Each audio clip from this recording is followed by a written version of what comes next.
the vulnerability. But I also wanted redstone frames for the next room I have to build. See this little archway just for the trading hall? This one, let me do a full transition. Okay.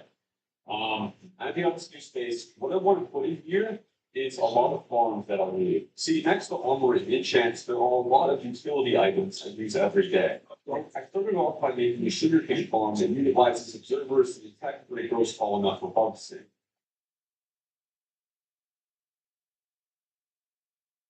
Best Fortnite settings for this chapter, whether you're plugged into a console or playing on PC, which just like all these settings and sensitivities are important, the keyboard and mouse you actually game with are just as important. And that's why Melgeek is quickly sponsoring this video with their new Real 67 magnetic switch keyboard. It's a TKL with the fastest actuation point at 0.01. It has an 8,000 Hz polling rate for ultra low latency. It uses some of the highest quality, also nicest sounding switches I've ever heard with the TTC Tie-E switches. These have a one-piece button and high-speed rail-style top housing, which this makes the keyboard more durable, but it also enhances the smooth, lubricated feel of the keystroke. These switches are only made for Melgeek, which means they have zero dead zone rapid triggering, they have stable RT values, and they have an ultra-low latency of 0.125 milliseconds. This is called their gasket mount 5-stage sound optimization stack. And I think the underrated part is they partner with a pro esports team to make actually useful features, like a one-click pro player preset,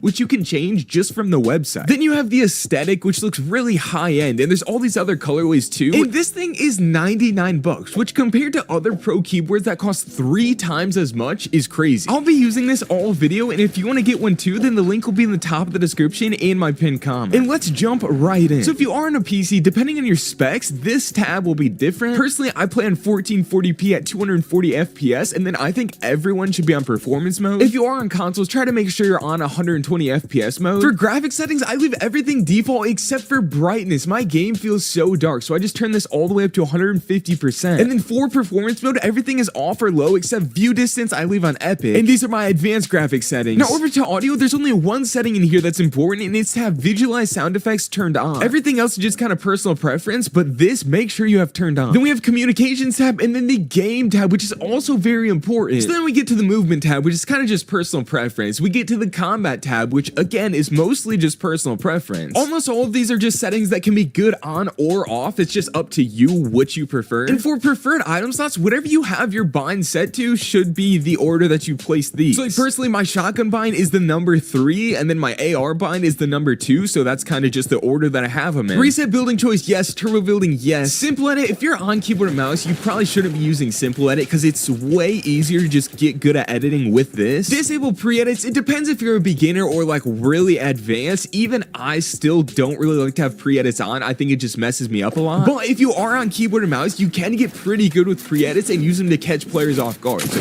this could be something you actually want to turn on. Auto-confirm edits always on both. All the fastest players have now switched to using auto-confirm edits. Peterbot uses it, Clix uses it. These are the fastest editors in the game, and they use auto-confirm edits because it's faster. Extra game options, again, just a bunch of personal preference type stuff. Game UI tab is full of more of these personal preference settings. Whatever you kind of prefer, you can set these to. Gyro aiming is for controller, and then we get to the mouse and keyboard sensitivities tab. And how I actually got this sense is crazy because I first started trying to learn keyboard and mouse like 2 or 3 years ago in like chapter 3. And so I actually ripped this sensitivity straight from Booga at the time, and this is with an 800 DPI. You have to make sure you're on 800 DPI if you're using this sense. And if you don't know how to change that, I'll show you what I changed that in just a second. But basically, multiple years ago, I stole this sense from Booga, and it's a really good beginner sense because it's not too slow, it's not too fast. But now, if we go into my settings portal and go over to Peterbot's sense, look at this. The same sense that I copied from Booga that he was using like 3 years ago,